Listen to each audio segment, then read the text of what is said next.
Welcome back to the bench. It's time to give an update on the Monogram 69 Street Camaro. Yes. Talked about this kit a few times on the channel, and this one's pretty special because it's a part of my project 1982. I believe this is the original issue of this kit. It is, I think it's dated somewhere, probably 1979 maybe. I think it's on the instructions. Copyright 78. My plan for this was to kind of have a cheap build and just make it look really nice. Speaking of Camaros, I got to give a shout out to my buddy Russ at Model Behavior. He offers some of the nicest custom designed and 3D parts for 69 Camaros and other stuff. He has recently fallen, but he did get up, but it did leave him with a broken wrist. We think he'll survive, but check out his stuff and the link in the comments to help him out. Now back to the Camaro. I only planned on using these 3 aerosol colors from the famous tomato color. I have clear orange, gloss aluminum, and matte black. The reason I chose the clear orange is the kit is molded in orange, and I could just slick it up, as you could see in part 1, and I did not use this kind of ugly hood scoop. I don't know, is it ugly? You guys tell me down in the comments. Should it go to the burn pile? Maybe. What didn't go to the burn pile was the engine. And so here you can kind of see what's going on with it. It is, as seen in the last video, I assembled it. And now I've added the spark plug wires. And they are simply just this wire. Got it from the Amazon site and have a lot of it. Some might say it's a little large. I don't know, it looks pretty good in scale, especially in 24 scale on this engine. And still need to do the headers because this car has a side exhaust, and the underside of it, pretty basic. I just used a paint pen, a silver one, to highlight the brake lines, and a gold paint pen to highlight those traction bars, and that cool chrome diff cover, that's just stuck on there. And in the previous video I said it was missing, and fortunately the one from the 57 Corvette, again, you can get that one at Ollie's, that part's in there, so that saved this build. And again, we're not going crazy with it. So there's the chassis. Another piece, we have the core support with the radiator and fan shroud, and this cool chrome doohickey, probably a cool can or something like that. That was a 70s thing, you know, to run your fuel line through, and that's going to get glued on. And I've drilled holes. I gotta make those wretched radiator hoses. That's kind of next before we start putting this thing together. But all that's looking pretty good. Wheels and tires. Yep. These still have the Goodyear engraving on them because this is prior to Monogram going through and wiping all their tires. And basically all I did here was use white acrylic paint from Vallejo, model color. And one of the tricks to it is you got to use retarder. And I know that's a bad word right now, but that's what it says. What this does is slows down the drying time, which helps when you're working under magnification and using a little tiny, I did these with a sharpened toothpick. They look pretty good. I mean, there's 4 of them. I can show you those. But when you add the retarder, you got to add just a little bit of thinner because this is kind of gelatinous and it makes the paint even thicker. But you gotta, if you just use this by itself, it's gonna start drying and then it's gonna get stringy and you're gonna be going through a lot of paint and a lot of headaches. So put a little bit of retarder and thinner in it. There's the rest of them as a nice family set. Um, the wheel backs are painted with that flat black from Tomato Company. And the wheels have a little bit of wash of panel liner, also from the Tomato Company. If you're curious about the panel liner, Tomato Company. Moving on to the dash, this is what I came up with this. Some of these cars had this wood grain on the bottom. And what I did here, it's kind of coming up a little bit more metallic-y, which is even cooler, is I painted it gold first and then came over with some of that Tomato Company clear orange. This kind of stuff right here. And yeah, it kind of looks wood grainish, especially in the sea of black, which is the interior tub. And kind of see how that's going to look in there. And I did the same thing on that console. And this is all embossing powder. And I had it laying around. I'm not real crazy about using embossing powder.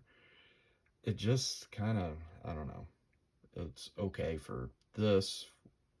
In the sea of black, the seats are black. It has a chrome roll bar. That certainly helps. So once all this is put together, this is going to look a lot better. And oh yeah, it has a little candy red fire extinguisher. That's important. I should probably put seatbelts in this. Probably not.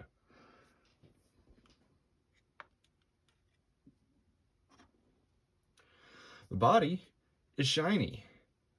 And again, this is merely the plastic kit body that's molded in orange with the clear orange on top of it. No primer.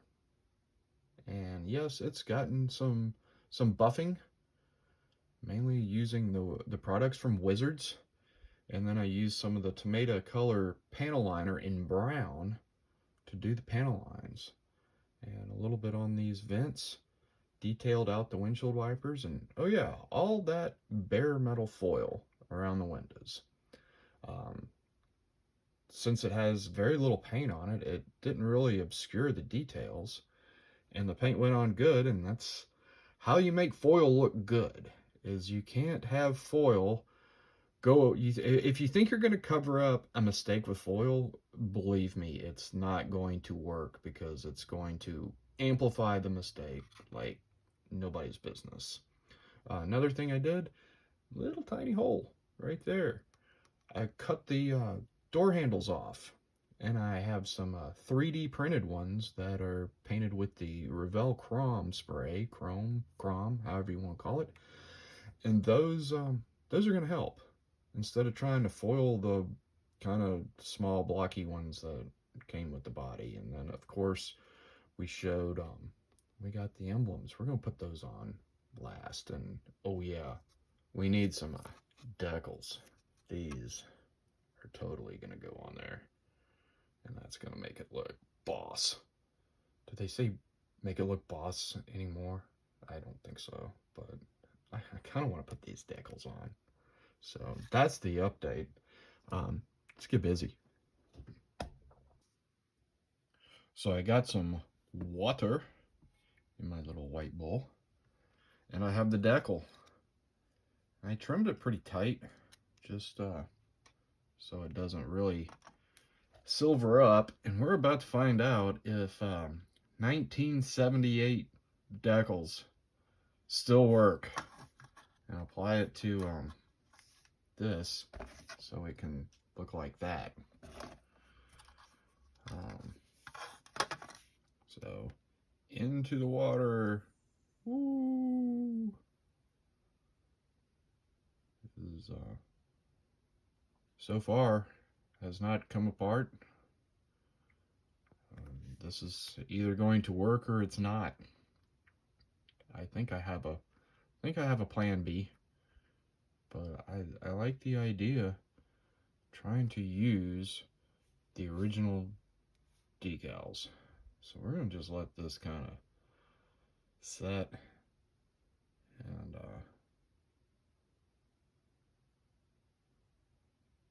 not really mess with it until it wants to come loose. Will it come loose? We will find out.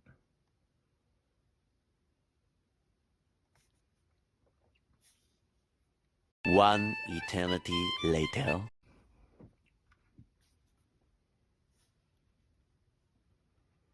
It is moving.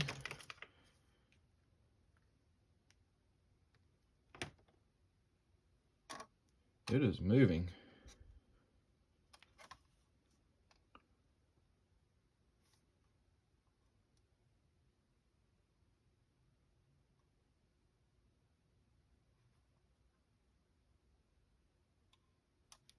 Look at that.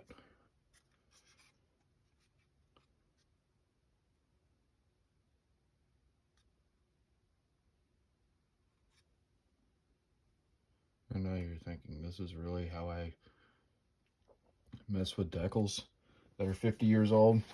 Yeah.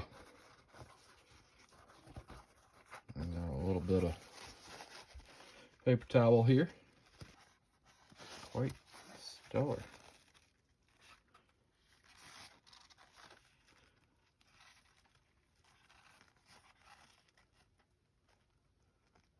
Like it doesn't really want to snuggle down on that on the vent here, but I think that looks pretty cool. Cool enough to leave. Yeah, we're gonna leave that. Haha. After the decals, I couldn't resist a mock-up right before starting the final assembly. Let's see how that turned out. The sea of black interior is hard to see with the body on, but the little bits of detail painting and the chrome roll bar stand out. This shows how a little bit can go a long way. The radiator support got installed, and the radiator hoses are made with heat shrink coated solder. A little bit of chrome tape gives the impression of hose clamps. The finished '69 Street Camaro looks ready to rip it up 70s style. The nearly 50-year-old decals did silver a little bit, but I'm surprised they even worked at all. Under the hood features plenty of bling, and despite this kit's age, it still shines well. The chassis has adequate detail, with cool chrome headers and accessories. The side exhaust is probably the toughest part of the kit. With enough patience, it will find its home. Drilling and pinning the headers with the rest of the exhaust, as I did with the Monogram Chevelle, certainly helps this process. The model car garage emblem certainly adds some nice details to this kit. It sure beats trying to paint them, which never comes out well. Even with this kit's questionable proportions, it is a fun model to build, and I can say I've got another one done from my Project 1982. I hope you found this video helpful, and I think this one might need a friend. So be sure to like, comment, subscribe, you know what to do, because I have all kinds of model car stories to tell. Thanks for watching.